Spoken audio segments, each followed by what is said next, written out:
Salam, hər vaxtınız xeyir olsun değerli izləyicilərim. Əgər evinizdə biraz mayonez, bir qədər toyuq əti varsa, bu resepti mütləq sınayın. Xəmir yalnız un, mayonez, bir də qabartma tozundan ibarətdir.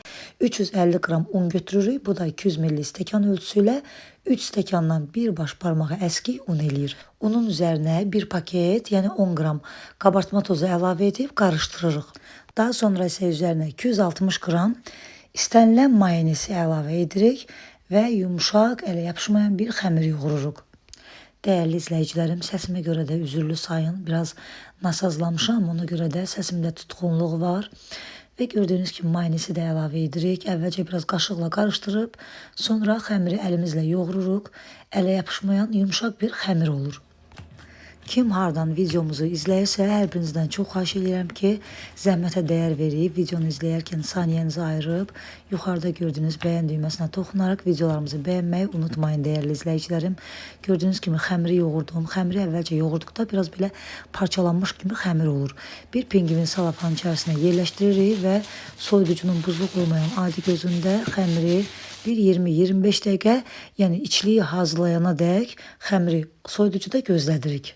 İçli içində bizə lazımdır 2 ədəd iri kartof, 2 ədəd orta ölçüdə soğandı, bir də 250 qram toyuğun sinə ətidir. Bunların hər üçünü o qədər xırda və incə şəkildə doğrayıram ki, xəmirin içərisində də yaxşı bişsin. Görürsünüz necə xırda-xırda doğramışam.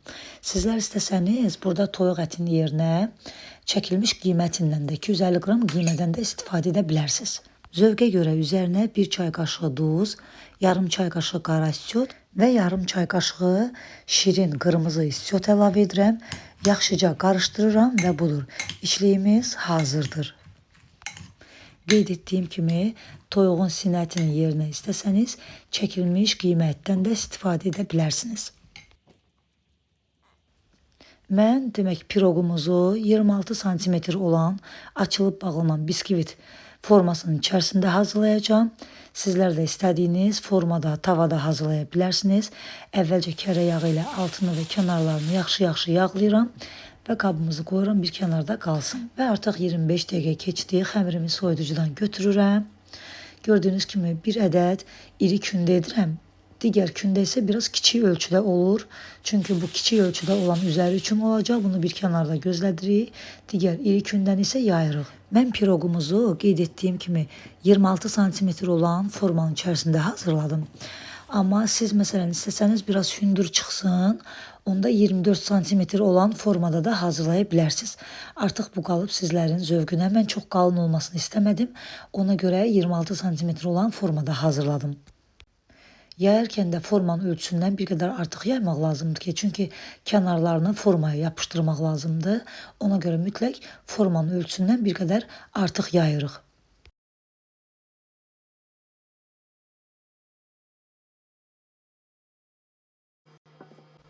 Xəmiri yaydıktan sonra yerləşdiririk formanın içərisinə və kənarlarını da gördüyünüz kimi birləşdiririk. Demək olar ki, formanın yarısına kimi kənar hissələrini qıraqlarına birləşdiririk. Əlimizlə də biraz belə bərkitdikdən sonra hazırladığımız içliyin hamısını əlavə edirik üzərinə və hər tərəfinə yayırıq.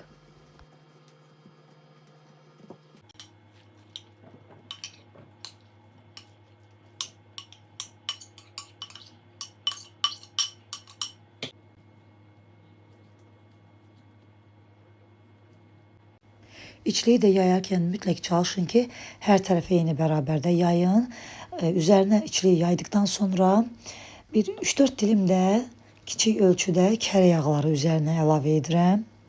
Kərə yağını da üzərinə əlavə etdikdən sonra artıq formanı qoyuram bir kənarda qalsın və keçirəm digər kiçik kündəmizi yaymağa.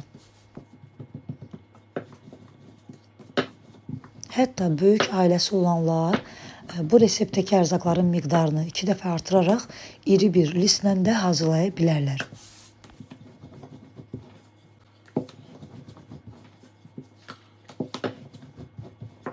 Kiçik kündəmizi də yaydıktan sonra üzərinə yerləşdiririk və kənarlarını birləşdiririk.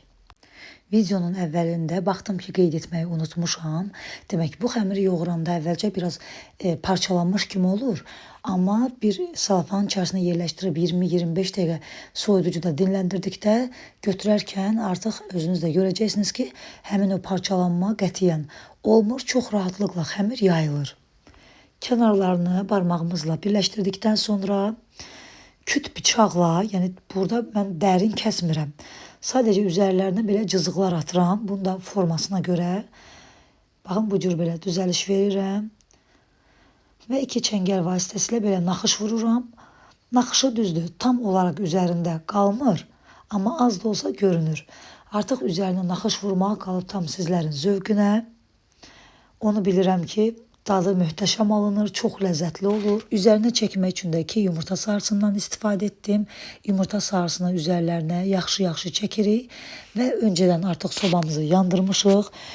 Mən konveksiya rejimində qeyd etdiyim kimi bişmişlərimin çoxunu bişirdiyimə görə 170 dərəcədə konveksiya rejimində bişirdim. Sobanın ən alt gözündə 50-55 dəqiqə müddətində bişirdim. Zövqə görə biraz üzərinə xaş-xaşla səpdim. Sizlər küncütdən də istifadə edə bilərsiniz. Mütləq ən azı bir 50-55 dəqiqə müddətində bişməlidir ki, içərisində olan soğandır, kartofdur, toyuq ətidir, hamısı bişsin. Tam olaraq 55 dəqiqə müddətində bişirdikdən sonra götürdüm. Bir 10 dəqiqə kənarda gözlətdim, ilk istiliyi çıxsın deyə. Sonra gördüyünüz kimi formadan rahatlıqla çıxartdım. Altı da qəşəng qıpqırmızı qızarıb. Baxın, burada hündürlüyünü sizlərə göstərirəm. Mən 26 sm formada bişirdiyim üçün hündürlüyü bu cür alındı. Əgər daha hündür çıxmasını istəsəz 24 sm formada da bişirə bilərsiniz.